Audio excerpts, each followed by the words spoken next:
What's going on, folks? Welcome back to the Real Legend of Gaming, where you can get your reviews and guides and news for your favorite games.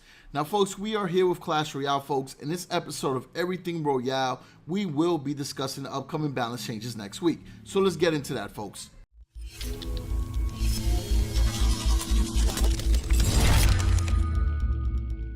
Alright, folks, so as you can see in the background, these are the cards that will be affected by the changes next week. Now let's go into some specifics, folks.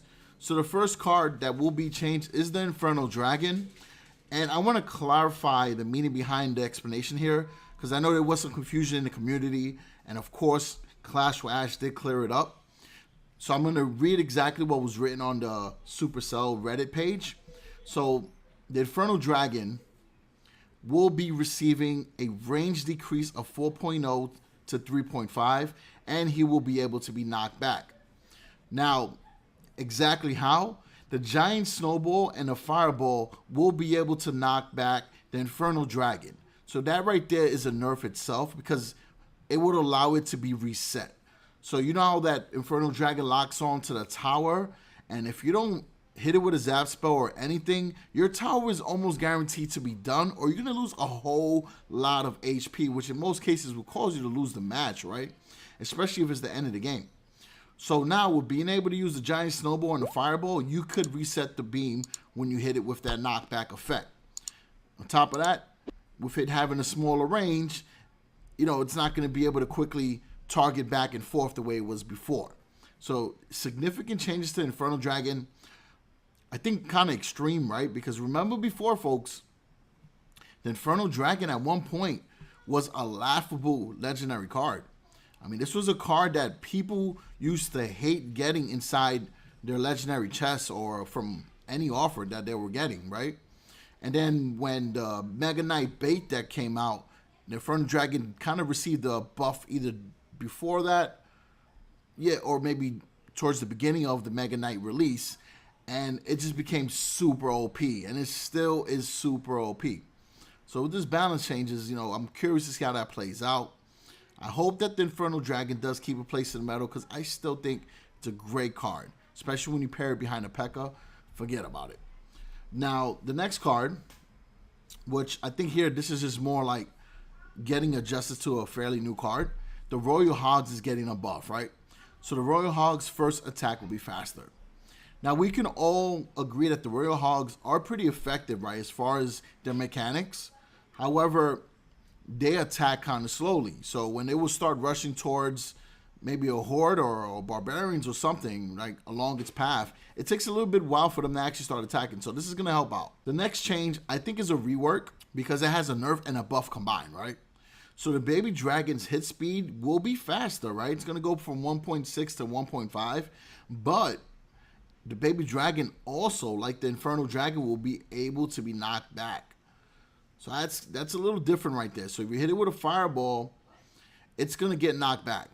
But on the flip side, against minion hordes, witches, and goblin gangs, basically like swarm troops or anything that could spawn some swarm troops, the baby dragon's going to be able to, you know, hit faster, right? The fire is going to start accumulating faster and just shoot out, you know. It's dragons. That's what they do. They spit fire, right? Now, next up is the Knight. I gotta admit, I'm very happy about this, right? But I'm very biased because I have a max Knight. It's like one of my very few max cards. So the Knight's damage is being increased 5%. Now, the Knight was nerfed before really badly. So he's gotten a couple buffs after that. So I'm glad that they finally realizing that it was extreme. Now, with the Knight having an increase in damage, this will allow him to take goblins out with a single blow, and he will be a lot more useful against Goblin Gang in the barrel. So this is going to be pretty good. Now, a lot of people are upset because there's no nerf to the Valkyrie. So I think, like, indirectly, this, I don't want to say it's a nerf to the Valkyrie, but it kind of gives you another alternative to use, right? And at 3 elixir versus 4, makes the Knight a lot more attractive, right? Because recently got that buff to his HP, and now he's getting a damage buff. So I'm very happy about that. So you've seen the Ice Golem get changed, and then the Valkyrie got buffed and became like the meta tank well, cheap tank. So now the knight might fit into that spot. Or everybody might have their own separate row in the meta, right? Which is ideally a very good thing. Next up, and this could affect bait players and expo players. The Tesla is getting nerfed. So the lifetime will be shorter by 40 seconds. My mistake. The lifetime is going from 40 seconds to 35 seconds. So it's going to be a much shorter lifetime. And the hit speed is also going to be changing. It's going to go from 1 second to 1.1. So it will be slower. So that should really make some changes. However, it gives you an opportunity to try out different buildings and towers for your decks, which leads to the next change, the bomb tower. The bomb tower's elixir cost is decreasing from 5 to 4. Now, folks, anytime a card's elixir cost gets decreased, that is always a great thing, right?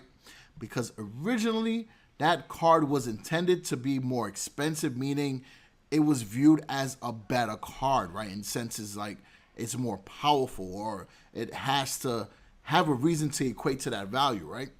So by it lowering down, that means that it's going to be a viable option.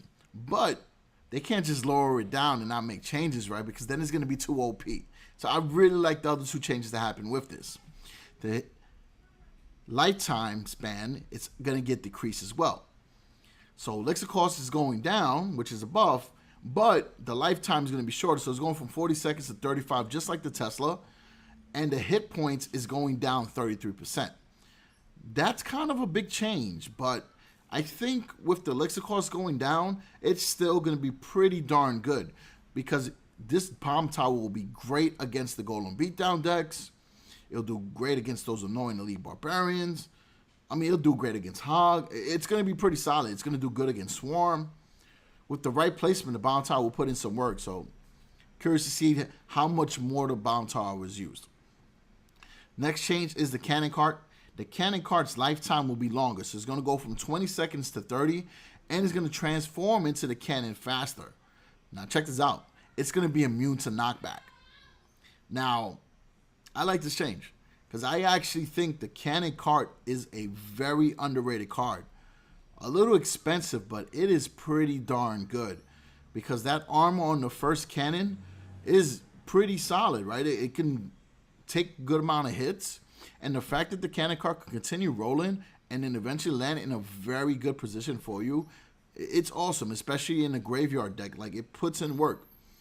Now, the idea with this change, right? Basically what it says here is we've reinforced the wheels to prevent knockback from Bowler and Fireball, while making the non-moving cannon appear sooner and last longer. So there you have it. Next is a bit of a controversial change. I, like Clash Rash, don't believe that this should have been changed, but the balloon can be knocked back.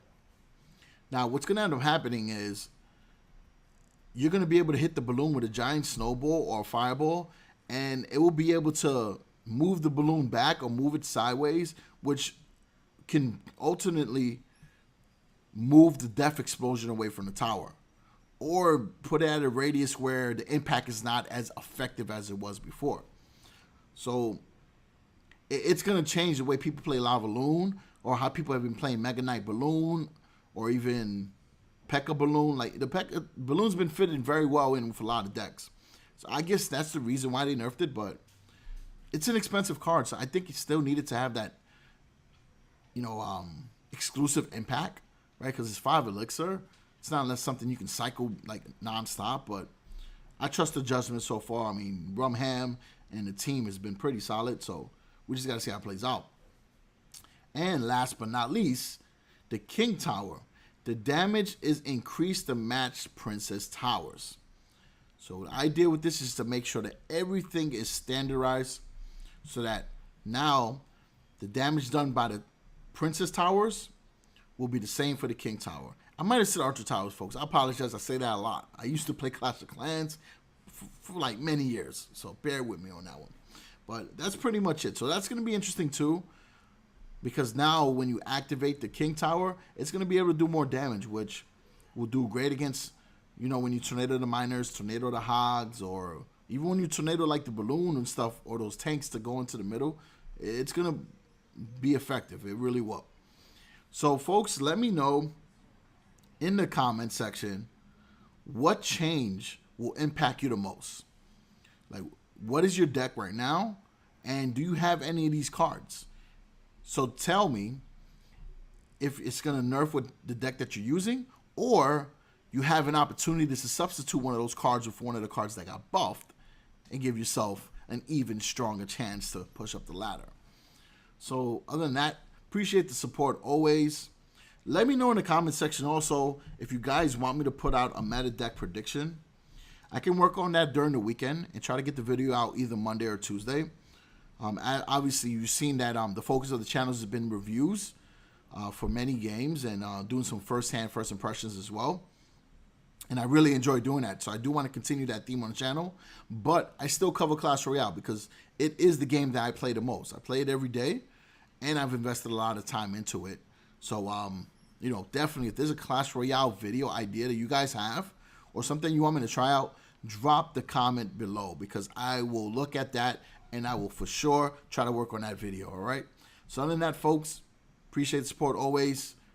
Be sure to follow me on Twitter so you can find out, you know, more information related to Clash Royale or my upcoming stream schedule. Because at some point, I will be returning back to streaming on Twitch. So you guys will be able to go on there, interact on a pretty solid platform so that we can chill and hang out, all right? So other than that, peace out.